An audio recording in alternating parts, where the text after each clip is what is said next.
नमस्कार. जय महाराष्ट्र. निवडणुकीच्या तोंडावरच आता महायुतीला दणका बसण्याची शक्यता आहे. कारण महायुतीवरती आता काँग्रेसने प्रचंड मोठा आरोप केला आहे. एस टी कर्मचाऱ्यांची फसवणूक झाल्याचं आता समोर आलं आहे. जाणून घेऊया सविस्तर अपडेट. तत्पूर्वी जर तुम्ही चॅनलवर नवीन असाल तर रोज ताज्या घडामोडी बघण्यासाठी चॅनलला लगेच सबस्क्राईब करा.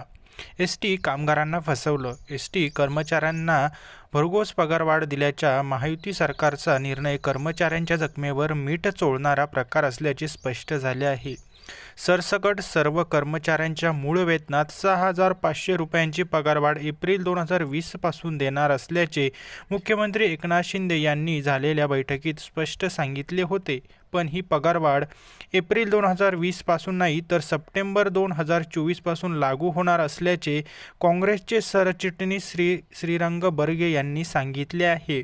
यावरून आता महायुतीला सर्व पक्षांनी घेरलं आहे. एस टी कर्मचाऱ्यांच्या या फसवणुकीवरती आता प्रतिक्रिया उमटण्यास सुरुवात झाली आहे. एस टी कर्मचाऱ्यांना पगारवाढीची पोकळ घोषणा करण्यात आल्याचे आता समोर येत आहे. एस टी कर्मचाऱ्यांच्या मागण्या मान्य करण्यात आल्याचा गाजावाजा करण्यात आला. माध्यमांसमोर काही नेत्यांनी फुटेज खाण्याचा प्रयत्न केला, पण आता प्रत्यक्षात त्यांची फसवणूक करण्यात असल्याचा आरोप काँग्रेस संघटनेने केला आहे.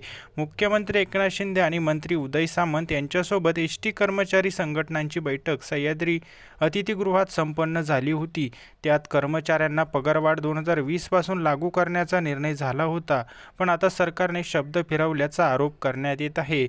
आता निवडणुकीच्या तोंडावरच याने सरकारला मोठा धक्का बसणार असल्याचं समोर येत आहे. जर सरकारने आता एस टी कर्मचाऱ्यांच्या मागण्या पूर्ण केलेल्या नसतील तर पुन्हा आंदोलन होण्याची शक्यता आहे.